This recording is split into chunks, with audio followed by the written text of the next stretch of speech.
as Liverpool moved 2 steps closer to their second ever Premier League title. Mo Salah announced that he is staying. Thursday, the deal was signed, the deal was confirmed. Liverpool fans are happy everywhere, unless you chronically live online and are constantly commenting on every Arsenal post that you see. Get over it. You have your title. Well done. Move on. We have to Real Madrid. Second leg coming up this week. I'm joined as always by Craig and Matthew. What's up? And we're going to talk about those games. We're going to talk about what's coming up this week, or the reactions to the first leg. We're going to talk about the news of Kevin DeBruyne's impending departure from Man City and what can come next for him. But we are going to start off with the league leaders. Deserved champions when it happens very, very soon. Liverpool. Craig, how do you feel about Liverpool's march to the title now? They deserve it. They've played the best football this season. I've got to be honest. Like, it's been frustrating being an Arsenal fan this season, watching Arsenal struggle, but we had a lot of injuries and whatever. But to be honest with you, Liverpool have been the most consistent team. They've rid through the hard times in the season when they were struggling, and they've been consistent from match day one till now. They've been consistent. So you got to give credit where credit's due. The manager's come in. I've been telling a lot of people about Arne Slot a long time ago that he's a very good manager. Did well in Holland. Come to England, won it in his first season. Not a lot of managers have done that in their first season. I think Mourinho was one. Ancelotti was one. Wenger won it in his its first full season, second season. So not a lot of managers have come to the Premier League and won the league in their first season. So credit's due to him. Well done to him. But we just want to see what Liverpool does next season. That's the big question. Can they retain it next season? Because a lot of teams are going to come back hungrier next season. Arsenal will come back hungrier. Man City will come back hungrier. It depends on the charges at the end of the season. Man United are going to come back. They got a new manager. You would hope. Chelsea, if they get the right players, could make a challenge next season. Could. It depends. You got Newcastle now, won a cup this season, so they look hungry. Aston Villa have done well this season. We've got Nottingham Forest now. All these clubs that I'm talking about are going to spend big money in the summer to improve their squad if they get Champions League football or not. They're going to recruit heavy, and it's going to be very interesting to see what happens next season. It is going to be very interesting to see what happens. I think there is a lot to play for. And like you said, it will come down to what happens in the summer for a lot of these teams. I mean, for Man City, we will find out when they decide to let us know the results of this charges, what's going to happen with them. We'll see where they're going to be. They may still be struggling. But one thing that will definitely help Liverpool out a lot is the fact that they've managed to keep the talisman in Mo Salah. 2 out of 3 is not too bad. Virgil, I'm hearing, is close and should be announced soon. But big news for them to keep on to Mo Salah. 2-year deal wrapped up. I think it's close to around 400,000 a week, which is a lot. But if he keeps on delivering the numbers he's been delivering over the last 5 or 6 years, then that should be fine. I guess for you, Matthew, how do you think that news will play out for them, especially as they look to wrap up the league in the next couple of games, and then, as Craig says, look to push on next season and retain the league title, and then maybe go for a historic third or a quadruple? He's so vital to that team. It's actually nuts. I'm talking about how numbers-wise, performance-wise, he is just that guy for them. And Liverpool love a player like that. A guy who lives it all on the pitch, a guy who's passionate about how he plays for the club and just how he is as a person. I think every time you go to a club, you're like, oh, there's a guy who understands Chelsea. There's a guy who understands Arsenal. There's a guy who understands this, that, and other. But this guy definitely understands. He definitely understands Liverpool. You'd like to think that if it were to go the other way and he were to leave, he would have done something very respectable about it, because he seems a very respectable player and a very respectable guy. You don't ever see him getting any kind of skirmishes. Everything is about the football. He leaves it all like out there on the pitch. And you know what the funny thing is? In a short space of time, because he hasn't necessarily been in the club for that long in comparison to other like comparable Liverpool legends. But he's very, very much on his way to being not just a Liverpool legend, but like another Premier League legend as well. Seeing he's probably going to retire there in anyway, but I believe. And, you know, he's still going at 30, 33, one of the older players, but he's so effective. He's still going. He wants so much of a point to prove and just wanting that will to win. And that's essential to this team, to this Liverpool team, where you could argue the football may not have been the best. You could argue they've wobbled here and there. But the key thing is, at the end of the day, is winning. And this team is very good at winning. And he is key to that. I just want to break down some numbers for what he's done from throughout his time in the Premier League. So his first season here, 17-18, he got 44 goals. Second season, 18-19, he got 27 goals. 19-20, 23, 20-21, 31 goals. 21-22, again 31 goals.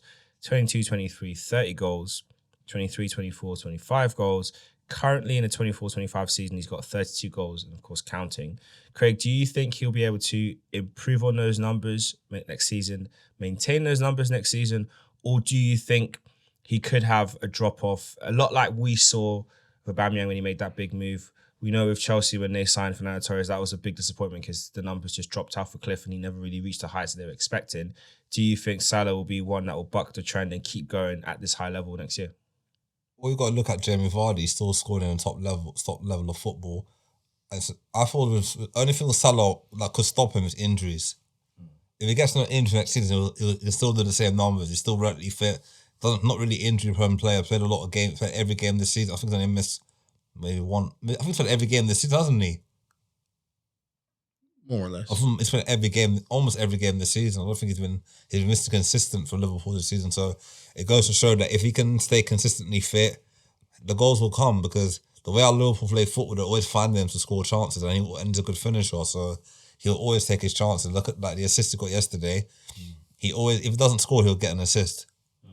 He's got that in his game. So I feel that Liverpool, with him at Liverpool, he'll definitely, and he wants to break some more records at Liverpool. I think he wants to become second behind Ian Rush's record. There's a couple of records he can beat in the next 2 years if he continues with the consistency of goals and assists. He can go higher up the table than Liverpool legend goal scoring. So yeah, it's all up to him and up to Liverpool how long they can be more consistent, do well. So yeah. In terms of the Premier League, he's played in all the league games this season, all 32 games he's played in. Champions League, he only missed one match in the group stage. He wasn't in the squad.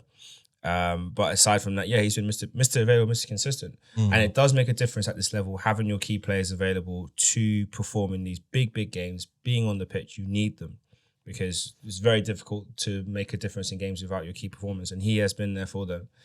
The only question will be the wage. You know, you're expecting his performances to stay the same and him to maintain it into next season. But that's a big, big hit on the wage front that they're going to pay. Obviously, it looks like Trent's going to be on his way out. So that will kind of help balance the books in terms of what they've offered him. I think he was looking to, and he had a really, really big offer from the Saudi Pro League to go there. And he was considering it throughout February. And then Liverpool had a breakthrough recently. And then obviously he wrapped things up this week. So big numbers, but player that deserves that big numbers. The big question in that front is, and like Craig says, we expect him to maintain it. For you, Matthew, is there a little doubt in your mind where you think, could this be one where numbers-wise it might not add up?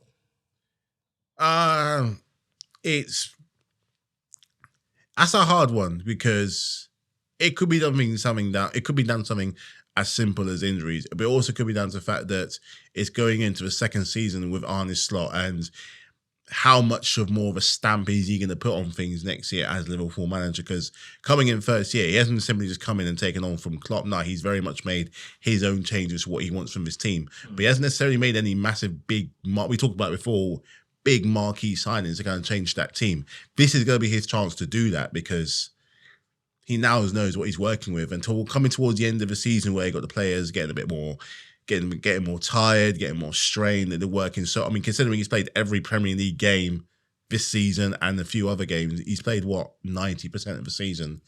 You may find that, yeah, he's signed on for another year or a couple of years or whatever, but how much more is he going to play?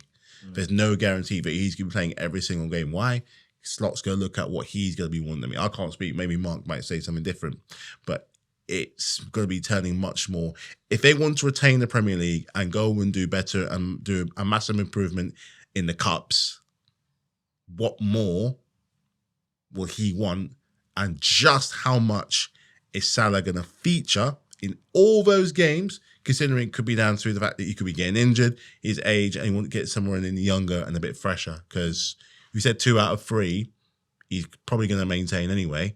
but how much longer and how much involvement are they going to have in playing? I don't see him playing every single game next season. I think he'll play a lot, but not every single game.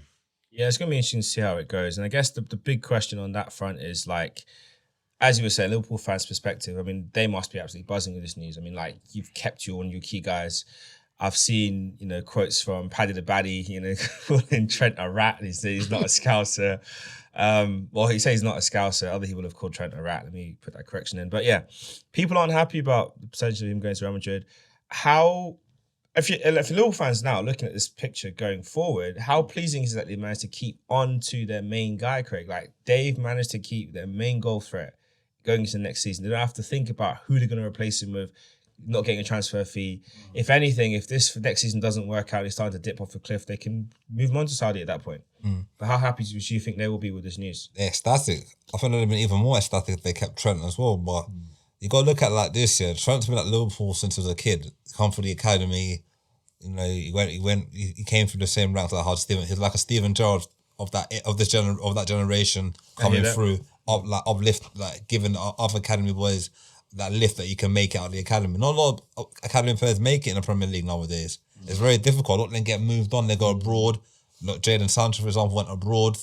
All these players go abroad and they come back to the Premier League. So for him to get into the first team at Liverpool and he was done well, that's why I think the fans are upset, because he's a local lad. If it was not a local lad, I don't think they'd be that upset. No. Because he's a local lad and he represents Liverpool, they feel it even more. But you got to look at it like this, yeah? The guy's won everything at Liverpool. He's won the Premier League, he's won the Champions League, won the League Cup, won the FA Cup. What else is there to him to win? He's going to win another Premier League this season. Maybe fans have to look at it like this, yeah? Or Liverpool fans will look at it like this. He's given them a great service and he wants to have another challenge. Maybe in hindsight, maybe Liverpool board should have done better with, if the new contract was running out, they should have sold him last summer. They could have got some decent money for him last summer. You know what I mean? Got some money for him, and then that could have softened the blow in a way. They could have reinvested in the squad. Him going on the free is a massive, massive, massive problem, because they're losing out on millions. They're saving on his wages, but the lead on the player is still in his 20s. He's not in his 30s yet, so he's still in his 20s. So, and they're not going to get his peak years anyway. They got from when he's young, but they're not going to get his peak years at Liverpool. So it's not good, but what can you do? I guess the other question with it is, at what point were they aware that he was looking to leave? Because it does feel like they've been slightly blindsided. I mean, the fans feel that way because there's not really been much there's not been any communication from the player that he's going to stay or whether go. So it is a bit of a surprise. Obviously, we don't have official confirmation that he is going, but by all accounts, he is on his way out and linking up with his boy Jude Bellingham at Real Madrid next season. So we'll see how that goes. Before we talk about Arsenal Madrid and that wonderful first leg, I do want to talk about another Premier League legend, a man that needs no introduction, and the fact that he is leaving Man City fills me with great joy. And that is Kevin De Bruyne, the scourge of my team for many a year, a player who mastered the ability to put the ball into the corridor of uncertainty. And for those who don't know what that means, basically it's when you place the ball in the space in between the defensive backline and the goalkeeper. So the goalkeeper can't come for it because it's too far out. The defense can't reach it because it's too far away from them. And it's just that perfect gap where if you're a good striker, you make a good run, you will score. And some strikers don't know what that means, but he is on his way out. Obviously, we saw from the back end of last season and previous years where him and Pep had a more public falling out. Some of their arguments when he got taken off in some games, you could kind of feel like the end was coming, but it is officially done.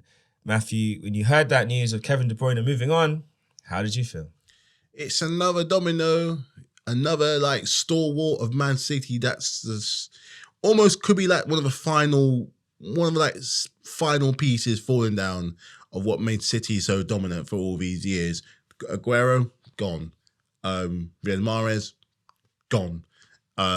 Kevin De Bruyne, gone. You could even put it back as far as say like Fernandinho, gone. Company, gone. David Silva, gone. These are old stalwarts of Man City with when they were in their resurgence to the point where no one could even stop them. And now very slowly from like the back of their season where, forgot Sterling as well, another one. They're on the decline now to the point that this is a City team we're barely going to recognise. And you can see that in the games that they've played. Like, they haven't had that surge of indestructibility pretty much for the whole season. They haven't been the same. And I think that at some point, the charges, the scandals and everything is playing on their minds. I just think that there's only so much Pep can do anymore in this league. There's nothing really more for him to prove apart from maybe going for the whole season, not losing a single game. But, you know, he can't tell him he's not successful. And DeBruyne now, he barely features anymore. He's not as pivotal to that. He needs to move on. He needs to move on. I think the plan, the guy is, I think it's almost to the point where it's a team he doesn't even recognize anymore. Losing all those guys, like one of the, he's an old timer. He's practically an old timer, and he's around an ever changing Man City team. But he doesn't even recognize. I'm not saying he's past it. He could probably still do another good season and a half if he was fully fit. But that's the savage thing about sport is your time, and there's no more of a humbling feeling than when it's time to move on. It was a bit like when, I'm going off a tangent here, David Beckham once said when he realized his time was up is when he played against Lionel Messi. And after a game that he goes, that is it. I'm thinking. I don't know when it was for De Bruyne. Could have been the injury, could have been the fallout from Pep, but I think he's kind of realized that for this Man City team to progress, I can't be a part of it anymore. Yes, it's a shame for them, and I think he's a player that has been so. I mean, he was the last standing member from the first season of Pep's time in Man City. The last man standing. Every other player left or retired. He was the last one left, and he's now moving on.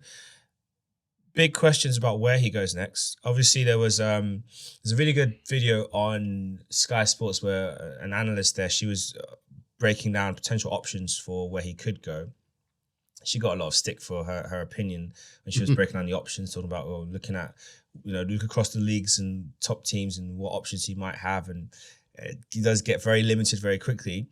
But he did say himself that he's open to staying in the Premier League. He hasn't had a conversation yet with his family to work out what they want to do next. So aside from, we'll come on to the overseas options next, but if he was to stay in England, in the Premier League, Craig, where would you put him? Which clubs would represent the most interesting project for a Kevin De Bruyne to go to? And you can say a few clubs and why. Aston Villa. Okay. But Aston Villa's the new, with Emery would get the best out of him. He wouldn't play him every game, but he could rotate. If they don't send Asensio in the summer, he could rotate with, he could be a player that can help the younger players like Morgan Rogers. He could help someone like Jacob Ramsey. He could help them kind of players as well, just to show them how to get to his level. So he'd be a good player. He could be like a player coach, he could come off the bench and help the players and motivate the team. That could be a good option. That'd be a very interesting option, especially if they manage to go on and win the Champions League this season. But yeah, that's interesting. Newcastle could be another option. The Newcastle, if they get Champions next season, they'll have a big budget to spend as well. He could do a good job there. Forest, maybe? Yeah, Forest is another one as well. Forest could be a good option as well. If they get Champions League football as well, they could, and their owner spends money. He's not a stingy owner. He spends money. He back that team. So he could be a good option at Forest. What do you think of the other top three teams? Do you think any of them would look, or any of the other traditional top six, do you think any of them would look at him and think, could be worth or not, or could make a difference in our teams? Arsenal already got Odegaard already. I don't think Arteta's gonna wanna make De Bruyne step on Arteta's on Odegaard's toes. Also, he's tried the former player thing with Sterling. It hasn't worked out. Jesus and Zinchenko, that was a hit. Willian was a bust. So I think David Luiz as well. David Luiz was okay. I think he was serviceable at best. She wouldn't go back to Chelsea because Chelsea. He wouldn't go back. After how Chelsea treated him the first time round, I can't see him go back to Chelsea. I'll shot one out of the dark here. I'll say maybe a Fulham. Because Fulham seem to get these players and they seem to get them out of nowhere, like the Williams of this world, the Smith Rowes, and they just bring them there, and then like the Iwobi, the players like that, they get them there and get them playing good for like Jimenez as well, and kind of rejuvenate their careers. So he could maybe go to a Fulham. That could be like a shot, like a very surprising move, I would say. Because I don't know what they charge for Europe next season or what, but that could be a move where it'll surprise a lot of people, but Could be a move. You never know. Do you think he could work in Liverpool, or would that system just destroy him because the way they run around and stuff? I feel like they got McAllister, they got Gravenberch, and they got Szoboszlai. I feel like that midfield works. I think what Liverpool need, like maybe in that midfield, they need another number 6. That if Gravenberch is injured, like they can rotate Gravenberch when he's injured. I don't think it would work at Liverpool the way Liverpool more an intense team. So I know Man City are intense as well, but the way I love Man City play under Guardiola, everything goes through De Bruyne. Like when it comes to like Haaland might suffer next season without De Bruyne. All the assists. So on that note, then, just as a final thing, let's look across to Man City and what they would do next. For you, Matthew, who would you think would be a player that they should be looking at bringing in to replace Kevin De Bruyne now? Because you could make a big argument that they might already have the player that should be taking over the reins from him. And you can mention that individual if you want to, even though he's often stinking up the Premier League. But if you don't want to mention that individual, who would you look at them bringing in to fill that void? Pep's still going to be there next season, isn't he? Yeah. Because that answer would be different if he'd gone. So the aforementioned individual I'm not going to talk about because it's Man City, so I'm not really too bothered. They're probably going to he's been under De Bruyne's wing for long enough, sort of thing. So you'd expect him to pick up something while kind of like he's there. And especially with those mounting charges over there, the last thing you want to try and do is make any more waves and any more controversy until this thing is sorted out. So if I were them, if they were smart, plus they got a certain player who's got to come back from injury and a best player in the world, supposedly. Despite the fact I can't stand him, I'm not going to say one thing about him, but he's bloody good at what he does. Him coming back will be a good confidence as well. So they're probably going to, if they're smart, they are going to utilize what they have. Because you don't really see much of them talking about them in the transfer windows. You really, really don't. Well, they did a lot this past January. Yeah, they did a lot more than I would have expected. But smart signings, yeah. Yeah. So they're probably looking at that thinking they're going to lose someone, maybe even lose someone. They may even lose someone else. If they are going to get anyone in, it's going to be someone like really obscure and off the cuff. So I don't see them. Whoever replaces this person here has got a very big shoe to fill. So I don't feel sorry for that person. I really, really do. So he ain't getting mentioned from me. For you, Craig, outside number 47, who else do you think could step into the shoes of De Bruyne? Could they bring in? Or Fabian Wirtz from Bayer Leverkusen? Florian Wirtz, yeah.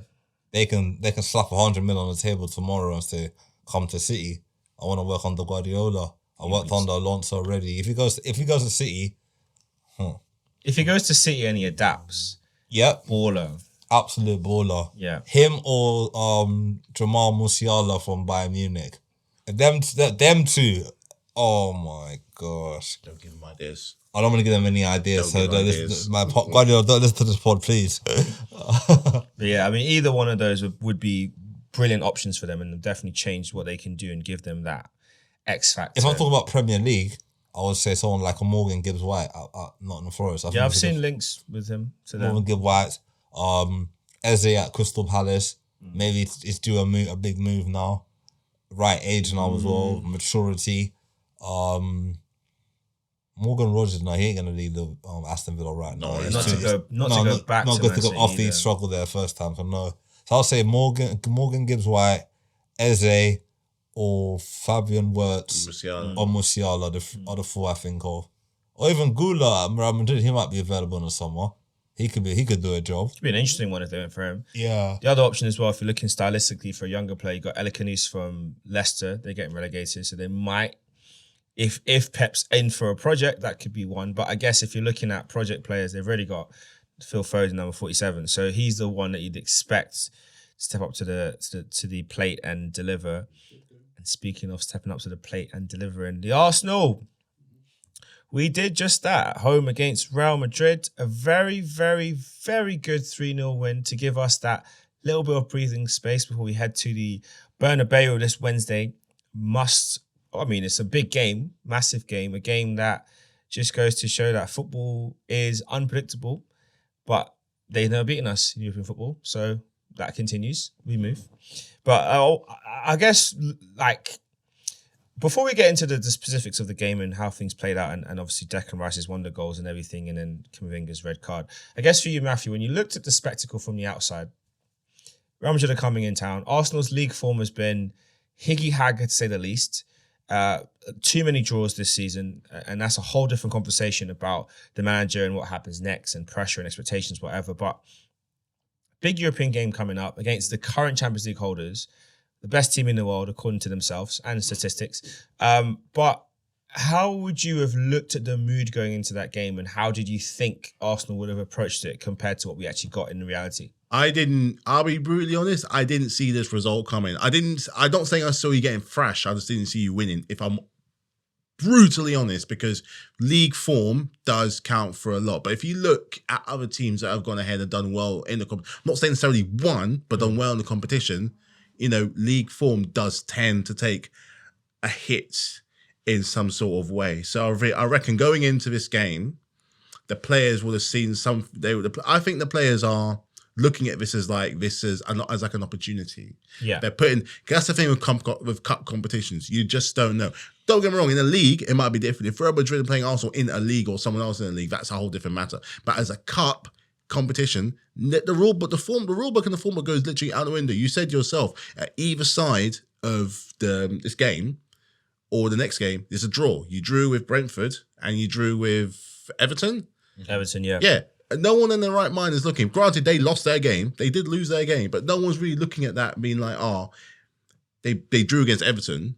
Do you understand the chance against Real Madrid with Mbappe, with Endrick, with Courtois, with Bellingham and all those guys there? So, but as cup competitions go, it's either you're there or you're not. You're not there to be a participation trophy. You're there to take it seriously. And I reckon that's kind of, after that, I think a lot of it changed after that 7-2 against PSV, and being like, you know what? Sometimes when you look at cups, you look at a particular result and being like, you know what? This could be a good run in this particular cup competition. Granted, there are other teams still to be in it, but as your own individual self, I think looking at that, the fans may have been like, you know what? It's a home game. If we get a good result, I'm feeling more confident. As the players going in, they're probably thinking the same thing. Let's get a good result. Let's rattle them a bit. They're coming to our yard.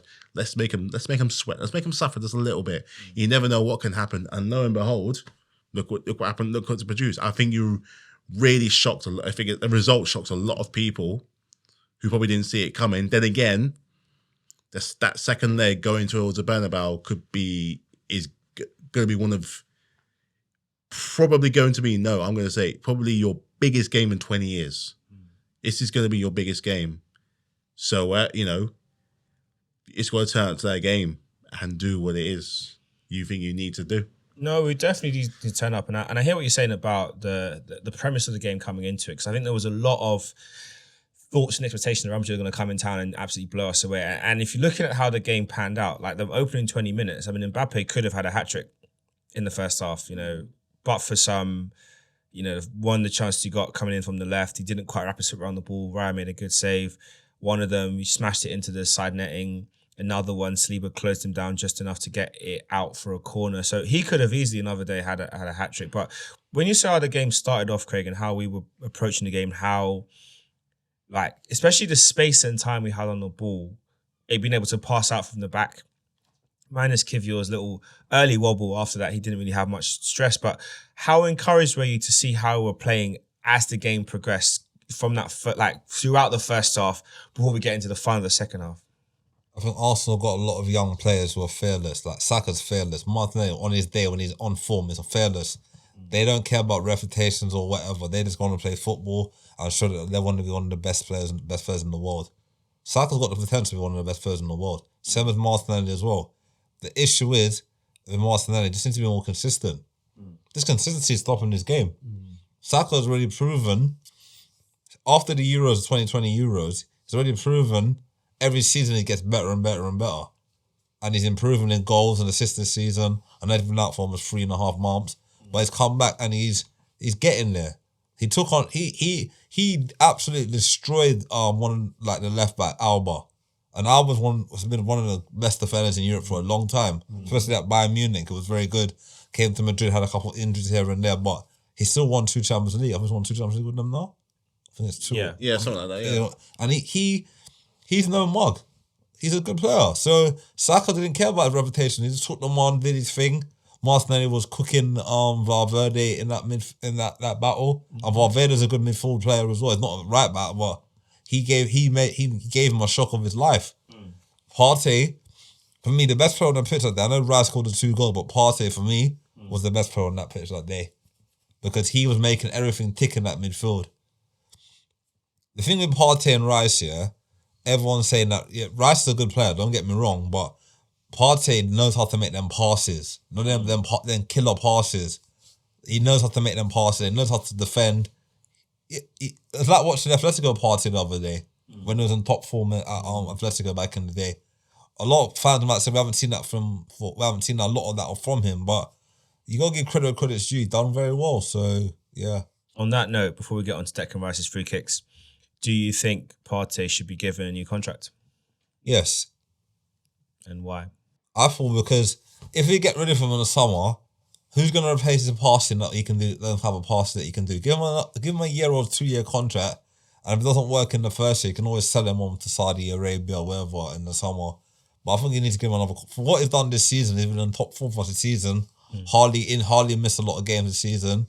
I think this is the most consistent since he's been at Arsenal. Injuries, nothing.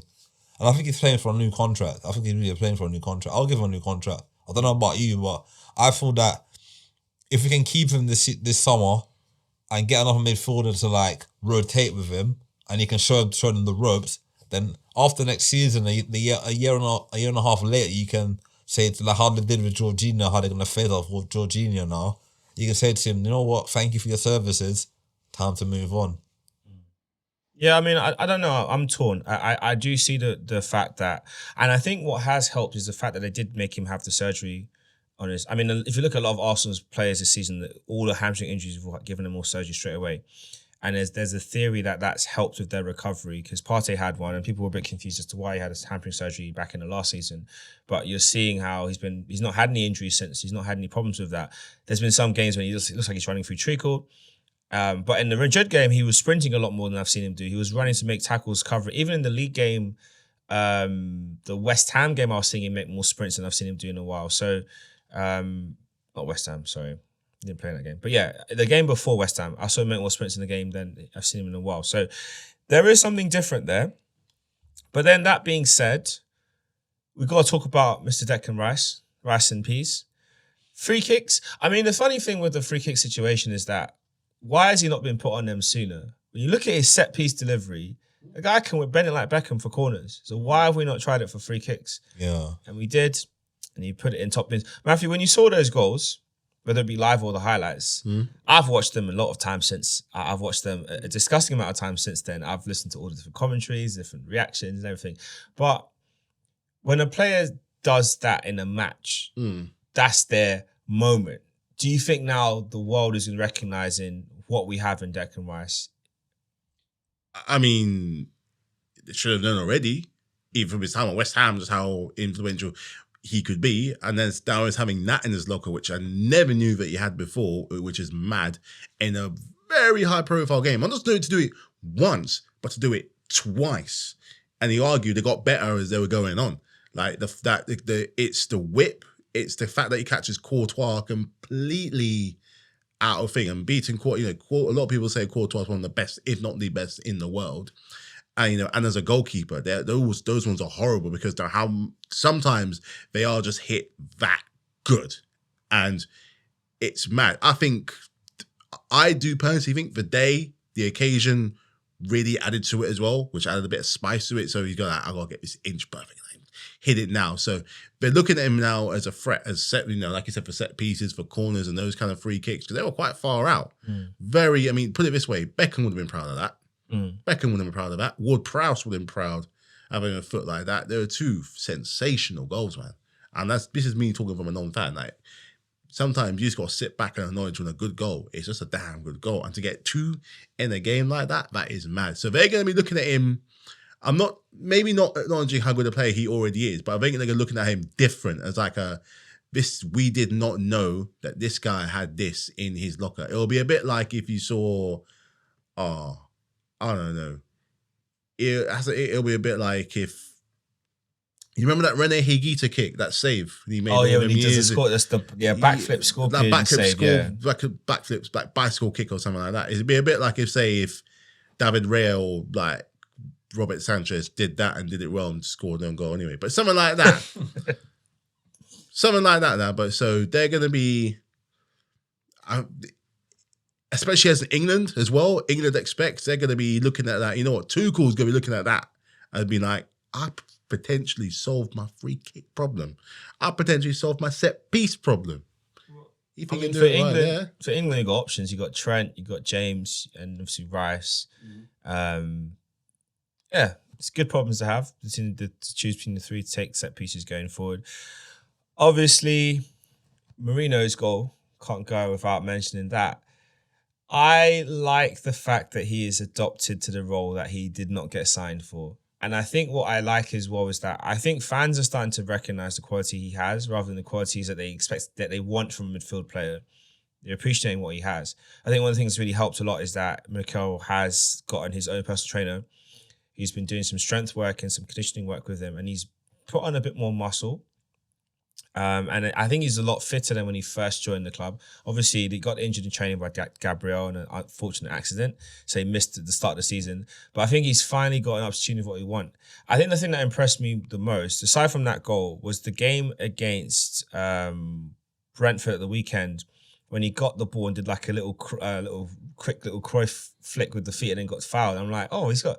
I think people don't realise how quick his feet is and how technically sound he is on the ball. Like, he's very technically secure on the ball and he holds it really well. But how impressed have you been with Mourinho's role as an auxiliary striker and the fact that he is doing what we need him to do? Not the same role as Havertz, slightly different role, but he's doing his job really, really well. He's done an amazing job. If you really think about it. He came off the bench against Leicester, scored 2 goals. He's been scoring ever since. I think he's only missed... And his finishing's very clean as well. Like, he scored a good goal against Chelsea, he's good in the air. Scored a great goal against Madrid when Martin was scared and laid it off to him. I mean, that finish is just clean, bending it outside and then just in the post. You know on FIFA, when you take a shot on FIFA and you hit it, finesse and right in the bottom corner. That's it, about poof, whatever. I feel like he's done well. Like, he's done well for what? How many goals he scored? 6, 7, hasn't he? 7 or 8 now, yeah. Scored a good goal in the Champions League as well against PSV, sorry.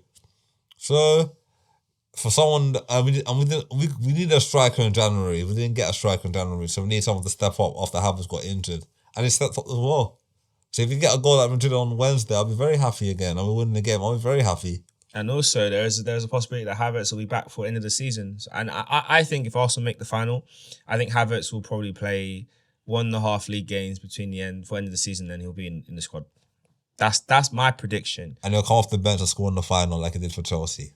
He started. Prediction. So yeah, but we'll see how that plays out. Obviously, we've got the second leg coming up.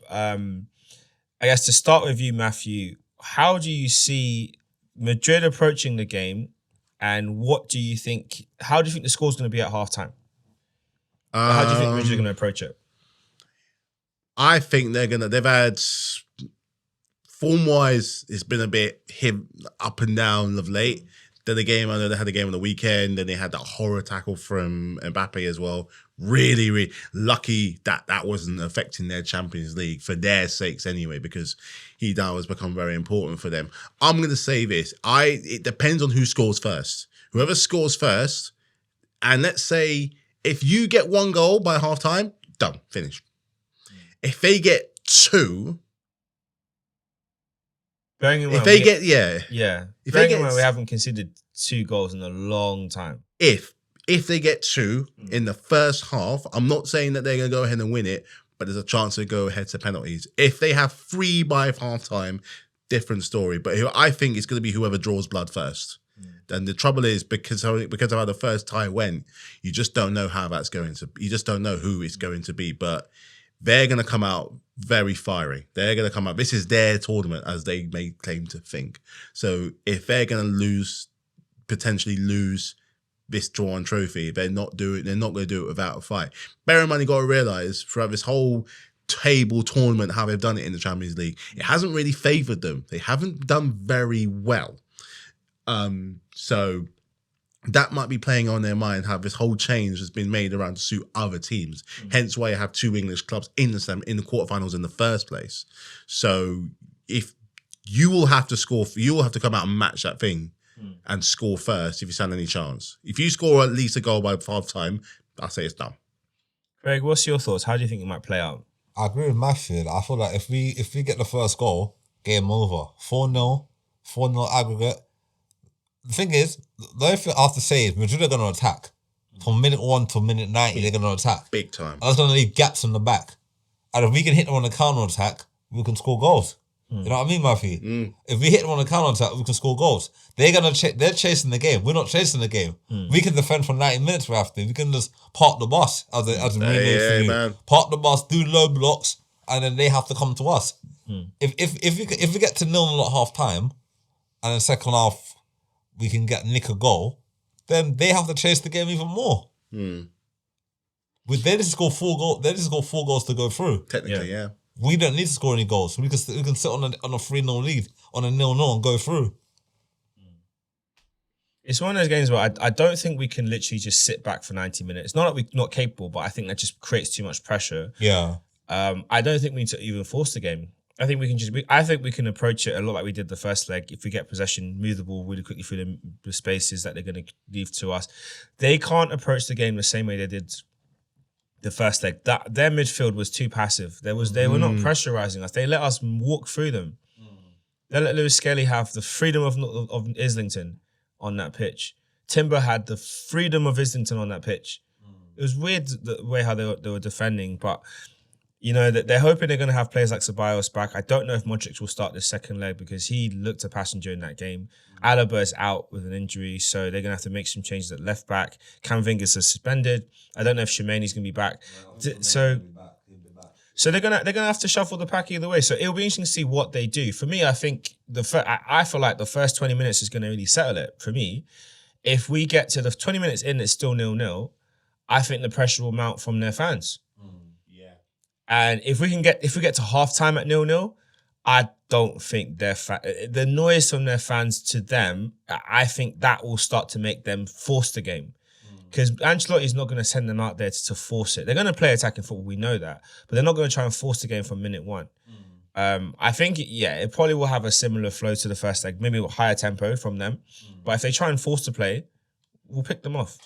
You know, and I feel like this is the game where for Martinelli, I really want you to be in counter-attacking mode, thinking 22-23 season, one shot, bang, I'm hitting the back of it, I'm hitting the target. Courtois, do something.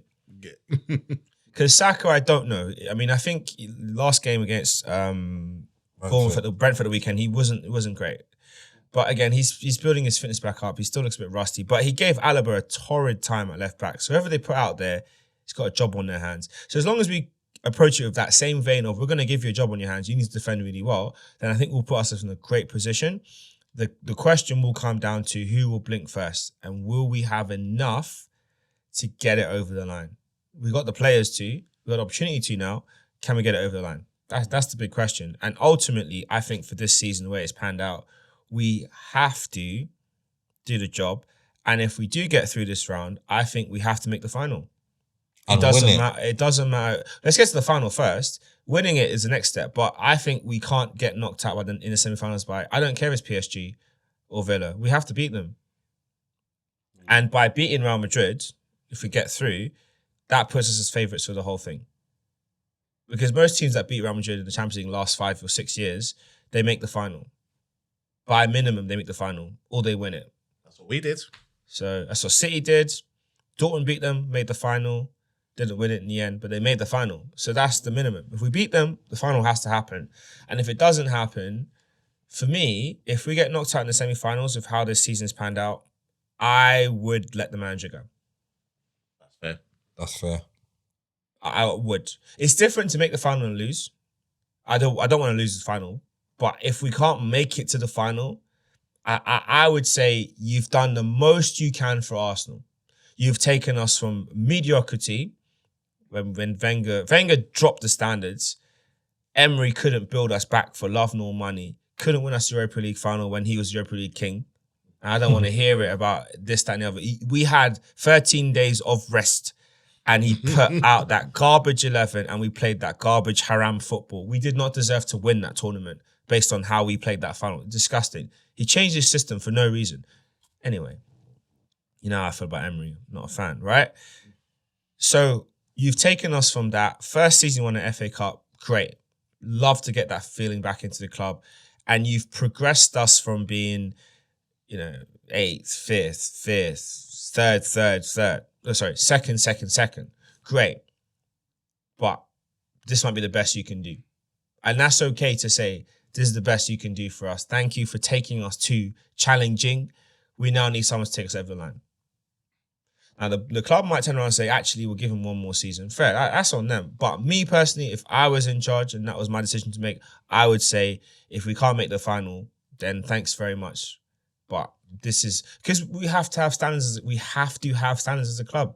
We have to. But the thing is you're not remembering, Clive, he spent over 800 million. If he spends another 200 million in the summer, that's 1 billion. Clive. No, but that's my point. My point is based on what we've done so far, and you have to look at what Arne Slot's done at Liverpool. You can't leave it in a vacuum and say, but this and that. Their squad hasn't changed much from last season. It's the same players that Jurgen had. They brought in Chiesa, and then they've got Mamardashvili who's coming in next season. Yeah. They've not changed anything, but yet he's managed to get a tune out of them. Yes, they've been fortunate with the types of injuries they've had for us. They've had injuries too, but it's been different types of injuries, and they've been able to manage them better than we have. They've been able to keep the firepower going. When they've had wobbles, we've had wobbles too. So the wobbles haven't affected them. That's a credit to Arne Slot and this team and their fitness work and everything. They've done great. But I can't look at that and then say to Arteta, okay, you know what? It's okay that you finished second. It's okay that you made the semi-finals. That's fine. We'll go again next season. No. And the thing you've got to remember as well, a lot of the players like Saliba's on 2-year contract on the summer. Saka 2-year. Martinelli 2-year. Yeah. If we continue like this, we're going to lose them on free transfers, Clive. They'll run down their contract and leave. But also, ultimately, this is the thing when you are managing a big club. You have to be willing to make the tough decision when the time needs to be. Like, we can't wait for us to slip up a third season and then make the decision. Okay, Arteta, you've done the best you can. That's off me. I'm like, we got to make the final. Get through against Madrid first, right? Once we get through against Real Madrid, you gotta make the final. No, it doesn't matter who you play over to, you've got to make the final. And then at the final, Arteta's great in one-off games. So if we get to a final, I'm very confident that he will get us over the line. But get us there. Yeah. Because we as a club, we have tanked the league. We messed up in the summer and we had a chance in January and we didn't bite the bullet. Because if you'd brought in a striker in January, we could have closed the gap on Liverpool. It's been there. It's been there. Take away 4 of our last draws and make them wins. And where are we? We are right in. We are level on points with them. We're above them. So you're 13 points 13 behind. 13 points right now. So you'd be 1 point behind. Yeah. And then, it's crazy. And it could have gone on to the game at Anfield, could have decided to be the flip. Wait, so, for me, I think that's what it's got to come down to. So we'll see what we do. Big opportunity in that match. But it has to be a situation where the club look at it and say, this is what we need. This is what we expect. It's not to put pressure on the players. And I know Arteta puts pressure on himself because he has standards of what he wants to achieve. But no one should be comfortable in a job. Not a job at a top club. Look at Man United. They were, when they hired Ruben Amorim, they were 4 points off top 4. They were in 10th. They were in 10th, just for context. But they were only 4 points off top 4. Look at them now. In their relegation zone now. 15th and falling. Mash up. 38 points. They ain't even hit 40 yet. For Manchester United. Bad decision, but they made the decision. Yeah. They weren't going to tolerate any more of Erik ten Hag. And okay, Man United are a mess, but at least they're trying to be like a big club. So Arteta, we're very grateful for what you have done for this team, but there are things that have been a glaring problem from day one, which have still not been fixed to this day. And for the next phase of this club and what we want to achieve, we need to see progression. You have to make that next step. We can't keep being the almost club. We cannot. We're the most banter club everywhere. They'll banter us all the time. We're not the most banter club. That is, and we'll always be Tottenham. We get talked about a lot. You're right. We sell attention. We are the internet's favorite club to pick on. You're right. We're the clicks generator. We'll give you free income online. Mention Arsenal and you get money for free. Spurs are the laughing club. But carry on. But another question I want to ask you as well, yeah, like to both of you guys, like if it doesn't work out, I'm confident we'll go through anyway. But if it doesn't work out, it gets to the semi-final, loses, and then the club decides to get rid of it or take something out, thank you for your services, who do we go for? I know one manager who I'd go for. I'll go for that Inter Milan manager. I like him, Simeone Inzaghi. I thought he's done a great job at Inter. He was a Lukaku shot close for winning that Champions League final against Man City. Remember? Yeah. Remember that final? That's true. He's the one that has impressed me a lot. He'd be a shout. I mean, Luis Enrique at PSG would be a shout I'd look at as well. I would give Jurgen Klopp a call and ask him if he's up for a challenge. Yeah. I'd give him a call. I see what he says. If he says no, I'll move on. But I think to London. I think that there's options of people you could go for. It just depends, like, what you want to do. I wouldn't say we don't have choices. There's choices. Ancelotti might be available in the summer if it doesn't work out. That could be another option as well. Come back to London. He'll do well at Arsenal. He'll get the best out of that team. Experienced manager. So it depends which way you want to go. But it's a good question for you, Matthew. Who would you say would be in your shout? I think Inzaghi, because you'd be, but then again, you were after Simeone for so many like different occasions. He seems to be a guy that keeps getting mentioned a lot because of his consistency and his drive and his discipline at Atletico Madrid. They're this kind of club, they're a kind of club that carry a kind of respect that's kind of unique to them in a way.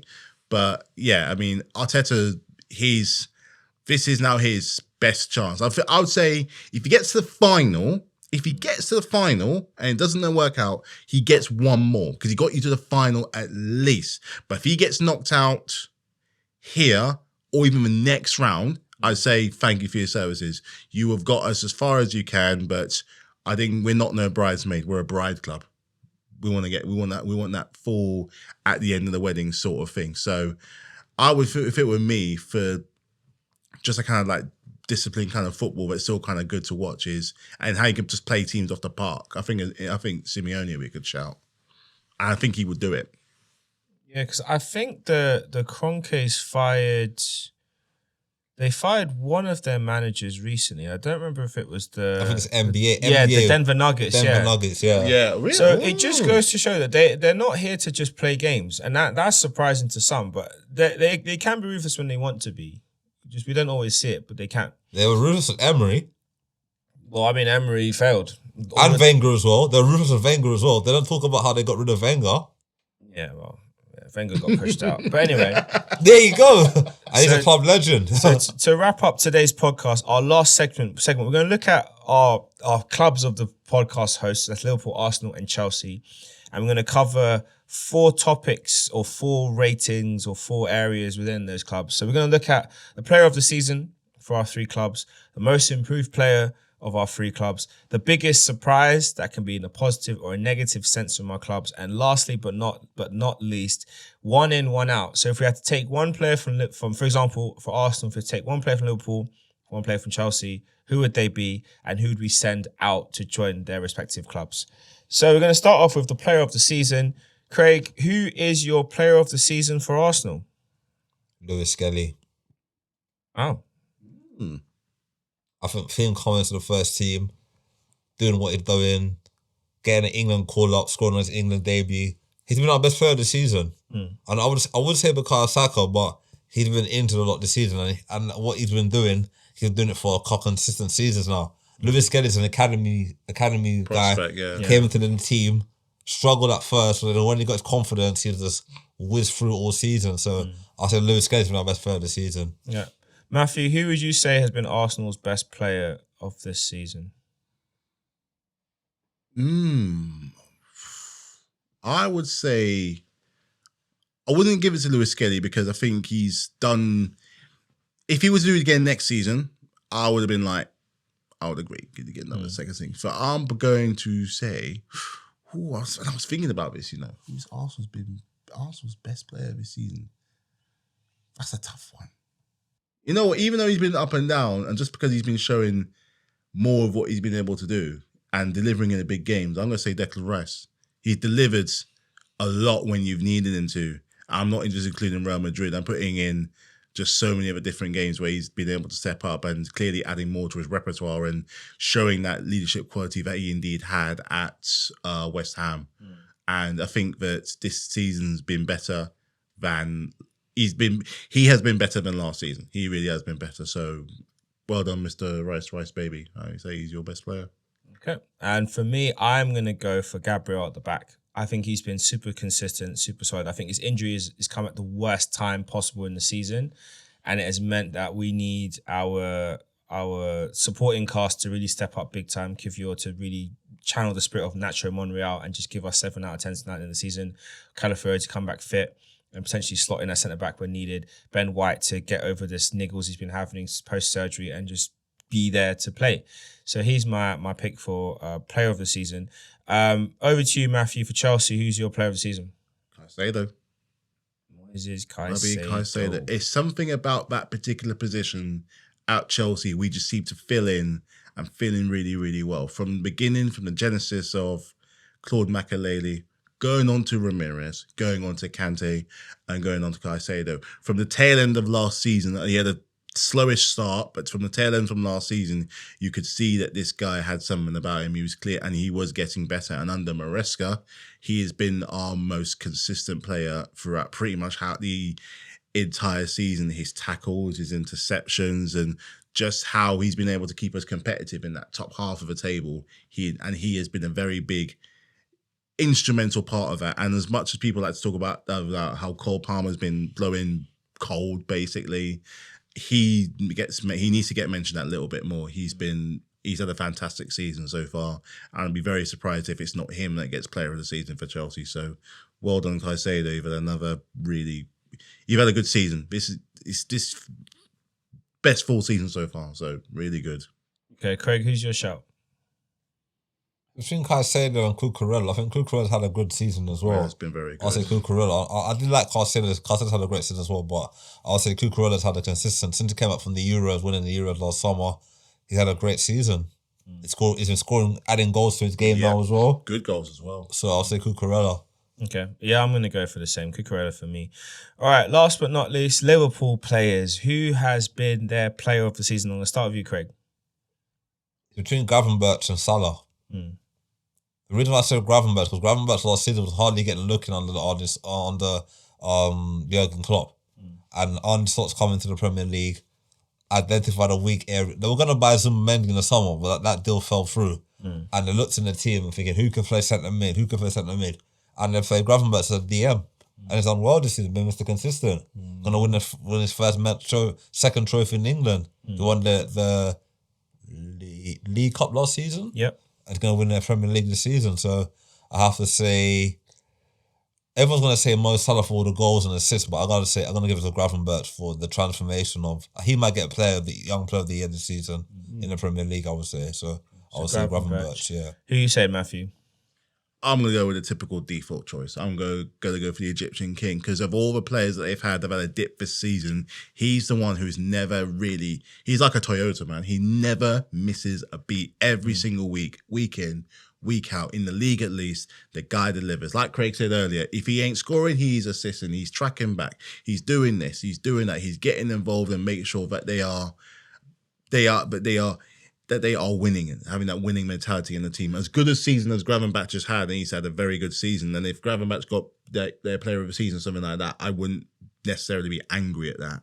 But you can't ignore every single week how this guy puts in for absolute work. And, I wouldn't be surprised if this guy's playing till his late 30s. I really wouldn't be surprised the way he goes about it. So as good as Gravenberch has been, I'll go for the default. I'll go for Salah.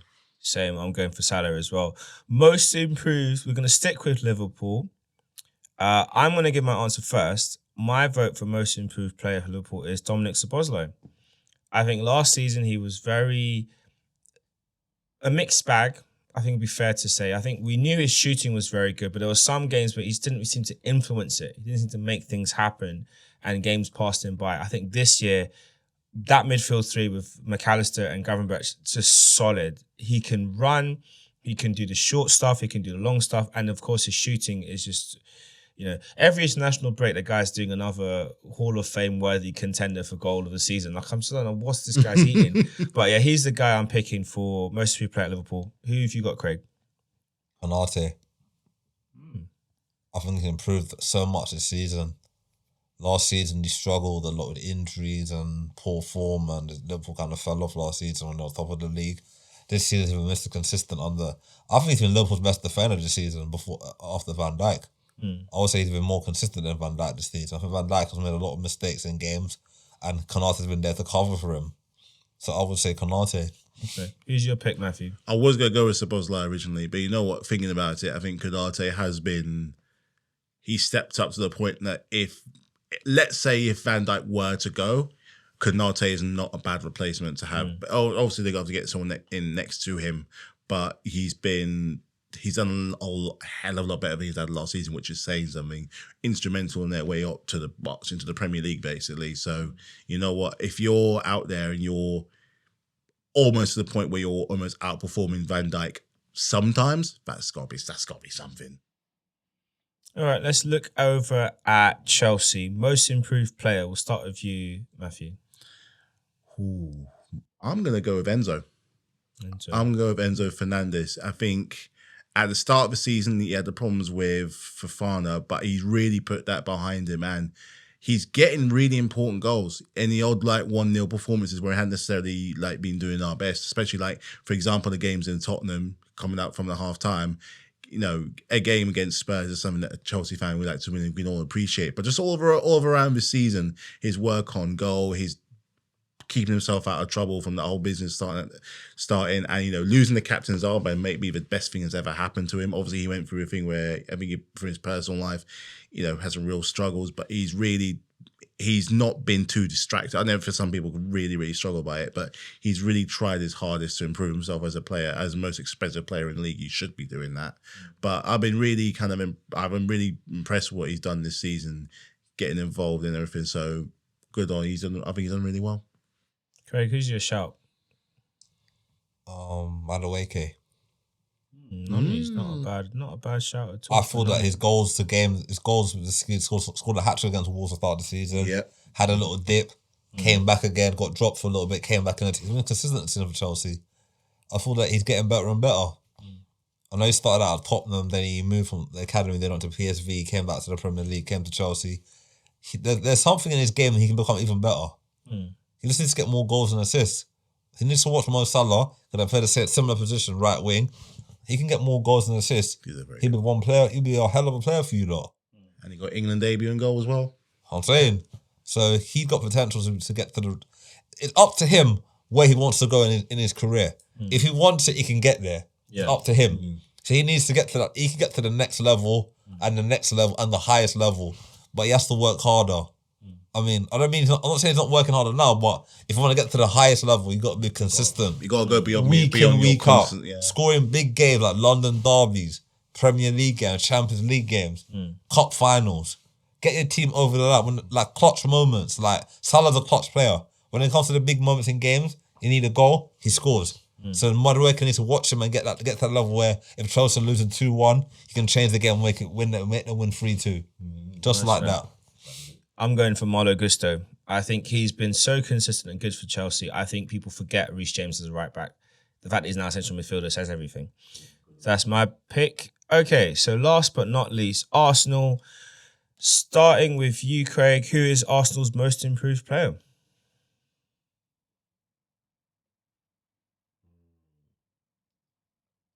Timber. Timber, because there's a lot of doubts when he came up from a serious injury. I know he was a good player at Ajax. When he came to the Premier League, he looked solid in pre-season and all that. But then he had that serious injury against Nottingham Forest last season. And he was out for the whole season. And he scored a screamer when he came back against Blackburn in the PL2, the reserve league. Yeah. And then after that, he got in and out of the team. Then he came back in the summer. And he's not put a foot wrong. He's played the right back, left back, centre back in games. He's been one of our most improved players this season. Matthew, who's your shout? I'm going for Thomas Partey. mostly because of how many times that this guy has been on the brink of leaving the club in any way, shape or form, and how, you sometimes you go, he's give him a chance, give him a chance, give him a chance. I think this season, especially in like cups, like the Champions League, for example, has really started to show his mettle to why you bought him over in the first place. When you first bought him over, you saw, I think the key game where he was like that win against Man United at Old Trafford was where that's why you got him. And I think it's taken him a while with injuries. I think a lack of focus and lack of discipline has really kind of impacted him. But over the last 9 months, he's come up really, really well and could be a very instrumental part in a certain cup competition, if you know what I mean. So I think he's done really well.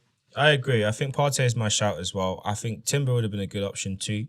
But yeah, Partey for me, because we've not been able to see him play this many matches. I think not getting injured at all this whole season, except for a little knock the other day. That's been amazing. And when he has been on the pitch, most games he's been influential. There's been some games where he's kind of been like he's dragged, like he's running through treacle. But mostly he's been solid in midfield and definitely giving the club thoughts about a new contract. And we'll see what they do come the end. So that's the 3 done.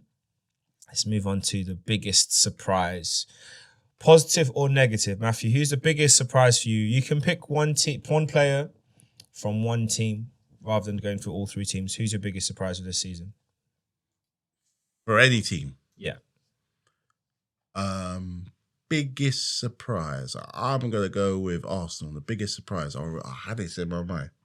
Come back to me because I got a bit of a rethink. Come back to me. So let me think about it again. Craig, who's your biggest surprise this season? Positive or negative? You can pick any of the 3 teams and one player.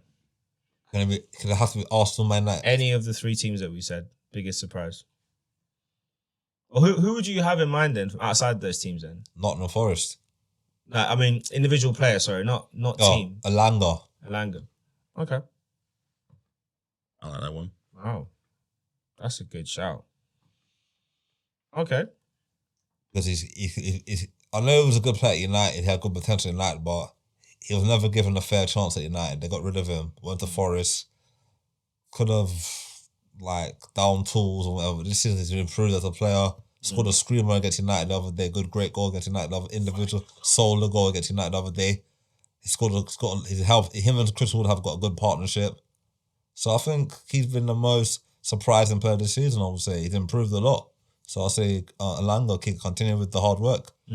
Before Matthew goes, I'm going to throw a name out there, which, because of moving to the top flight, it's challenging. You never know how it's going to go, especially for strikers. Liam Delap is my biggest surprise this season. In the fact that he's adapted to the Premier League, he looks like a striker that all the top 6 should be looking at as an option for next season if he leaves Ipswich.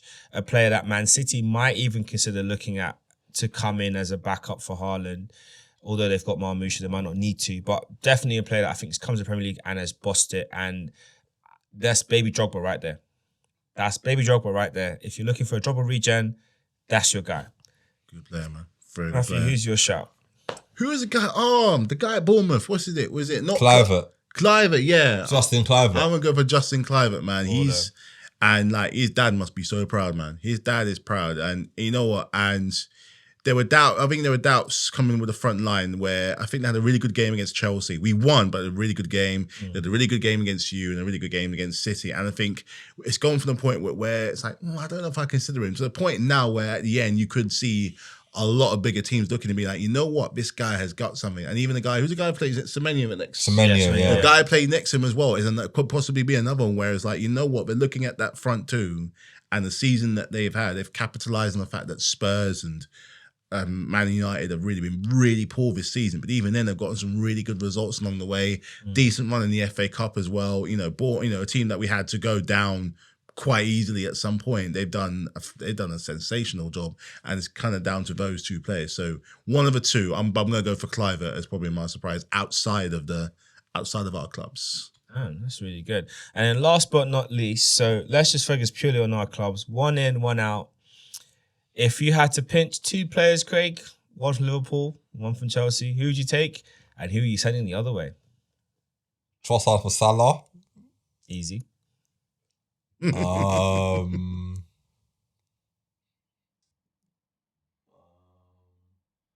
I say no for... No. Wait. Striker. Chelsea don't have a striker and Liverpool don't have a striker, so... They got Nicholas Jackson. I don't know if you'd take him. Shamon Jackson. Jackson for Havertz, yeah. Wow. Okay. Matthew, who's your 1 in, 1 out? Nkunku for Salah Okay. and Sanchez for Raya. That's very easy. Smart. That's Very smart. I am going to go Gravenberch for Jorginho. That's It's fair. kind of cheating, but I'm doing that anyway. That's fair. And then I will go...